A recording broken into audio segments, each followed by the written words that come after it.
Gilles nous a encore trouvé un Kiki l'a pas fait.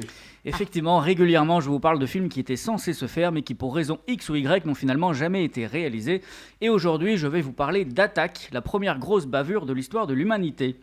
Fort d'une extrême complicité née sur le tournage du Père Noël est une ordure, puis celui de Papy fait de la Résistance, Christian Clavier et Jean-Marie Poiret ont choisi à la suite de ces deux films de poursuivre leur route côte à côte, loin du splendide, pour une durée indéterminée, conscients de ce qu'ils pouvaient s'apporter mutuellement. Il n'y a pas de compromis ou d'abandon entre nous, révélera d'ailleurs Clavier au sujet de leur relation.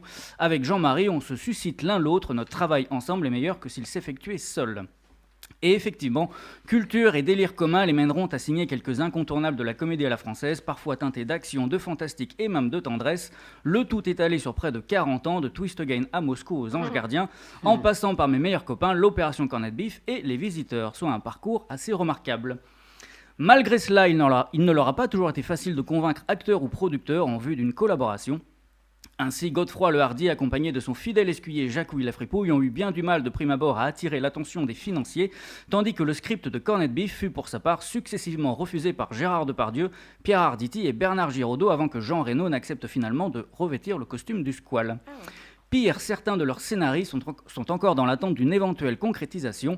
Exemple, au milieu des années 80, les trois scénaristes de Papy fait de la Résistance, Poiret, Clavier et Martin Lamotte, sitôt le tournage de ce film achevé, ont repris la plume pour imaginer une nouvelle histoire, plus folle encore.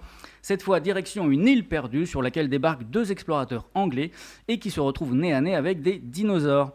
Ça s'appelle Attaque, la première grosse bavure de l'histoire de l'humanité ou les aventures de l'âge de pierre. Et le magazine Première s'en fait l'écho dès le mois de juin 1984. Un important producteur aurait été intéressé par le projet. Malheureusement, il n'a pas su répondre à l'ambition des auteurs, lesquels ont donc préféré jouer la carte de la prudence. Il nous offrait 60 millions d'époque pour réaliser le film, précise Poiret. C'était très tentant, mais on a dit non parce que ce n'est pas la peine de se lancer dans quelque chose d'exceptionnel pour le bâcler.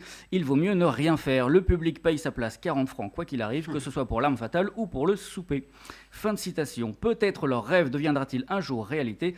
Quoi qu'il en soit, le script, lui, patiente sagement au fond d'un tiroir.